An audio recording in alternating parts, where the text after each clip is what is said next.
Minsan ka na bang nahulog ng di sinasadya?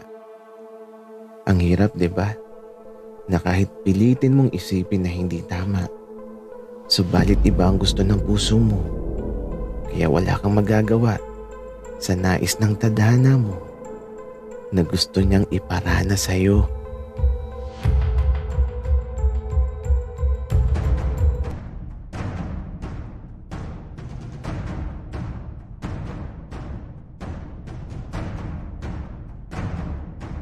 Kaibigan, huwag mong kalimutan mag-subscribe sa aming channel at huwag din kalimutan i-click ang notification bell at subscribe button. Subscribe na!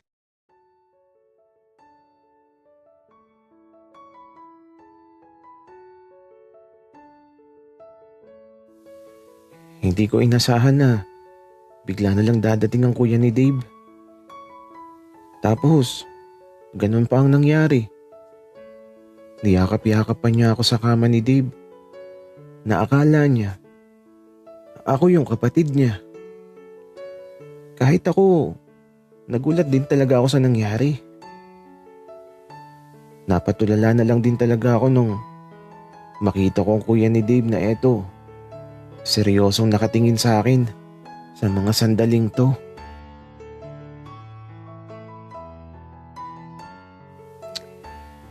Okay ka lang ba? Ano nga ulit ang pangalan mo? Ah, ako po si Maki. Grabe ka naman. Makapo sa akin. Mukha na ba akong matanda? Sorry. Ano ba dapat ang itawag ko sa'yo? Kuya William na lang. O kung gusto mo, William lang. Kahit wala ng kuya para naman hindi masyadong matanda ang dating. Sige. Kuya William. Pasensya ka na, Maki, sa nangyari kanina. Akala ko ikaw ang kapatid ko. Okay lang, Kuya William. Alam mo ba kung nasaan sila, Maki? Si Dave kasama ng mama niya sa palengke. Yung papa mo naman, nasa bukid. Ganun ba? Buti na lang at tamang bahay ang pinasukan ko. Pero, bakit pala nakahiga ka dyan sa kama ni Bunso? Kasi ang lamig.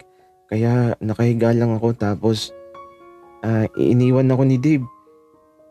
Pero, paano mo nalaman na kwarto niya to? Yan ba? Nakikita ko sa video call yung pintuan ng kwarto niya na laging pinapakita ni Mama. Maki, halika dito. Total, ikaw lang yung kasama ko ngayon. Tulungan mo ako. Saan po, Kuya William? Maki, huwag ka nang magpo. Hindi ako sanay eh. Sige Kuya William, saan ka ba magpapatulong? Dito sa labas, Maki. May mga dala kasi ako. Kaya naman, eto, lumabas na kami sa kwarto. At paglabas namin sa bahay, may nakita akong magarang sasakyan. Tapos, madaming dalang gamit si Kuya William na ibinababa sa sasakyan. Mga maleta, tapos mga bag. Basta madami. Kaya ito, katulong niya lang ako sa pagpapasok ng gamit niya sa loob ng bahay nila Dave.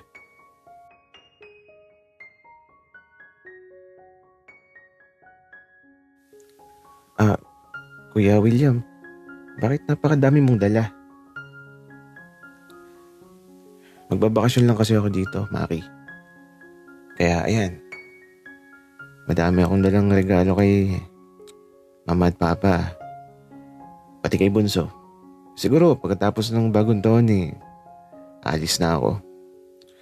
Wala kasing magpapalakad ng asyenda na minahan ako sa mga nag-ampon sa akin. Ganun ba Kuya William? Oo, Maki. Ganun nga. Pero, teka. May ibibigay ako sa'yo. Wika ni Kuya William na may kinuha sa bag na nakakahon tapos ito, binigay niya sa akin. Kuya, salamat. Ano ba to? Regalo ko sa'yo, Maki. Seryoso ba? Oo naman, Maki. Seryoso. Pabango yan. Halika dito. Lumapit ka tapos amuyin mo yung leeg ko. Sige. Wika ko, Teto. Dahan-dahan kong inilapit ang ilong ko sa leeg ni Kuya William. Sobrang lakas ng kaba ko sa mga sandaling to. Hindi ko alam kung bakit. At ito, habang inaamoy ko ang pabango sa leeg niya, nakapikit lang ako kasi naman, ewan ko ba. Maki, okay ka lang? Naamoy mo ba? At bakit ka nakapikit? Oo, naamoy ko. Mabango naman. Wika ko. Gagi, ano ba itong nararamdaman ko? Maki,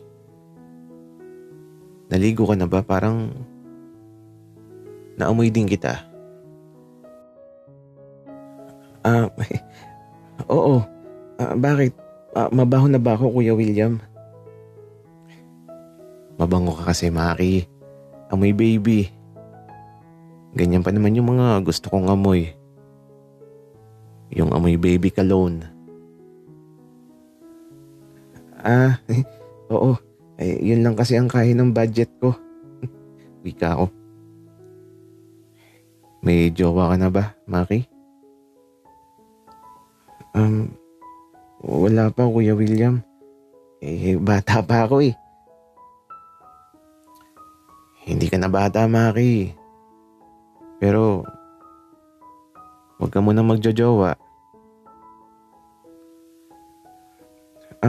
Sige.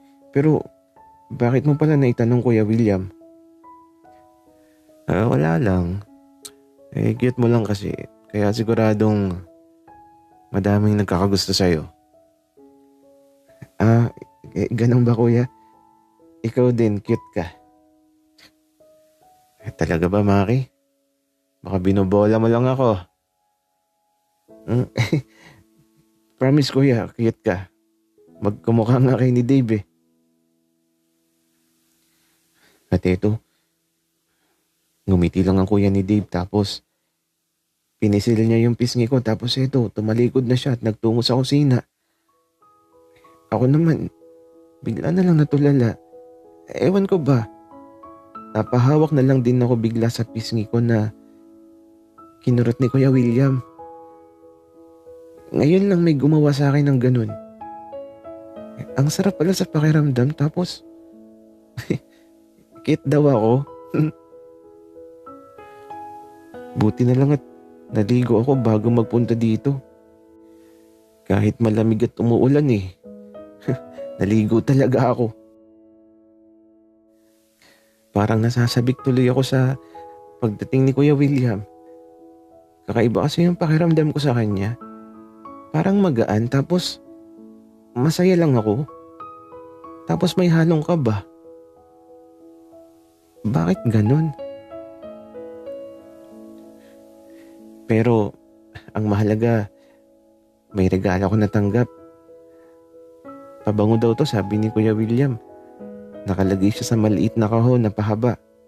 Kaya naman, binuksan ko na kaagad. Kaya eto, binuksan ko na tapos kinuha ko na yung laman sa loob. Kaya lang, paghugot ko sa laman ng kahon, nagulat talaga ako sa hawak ko. Kasi naman, malaking titi na kulay brown ang nahugot ko na bigla na lang gumalaw habang hawak ko. Akala ko ba pabango ang laman pero bakit ganito? Ang laki. Tapos gumagalaw.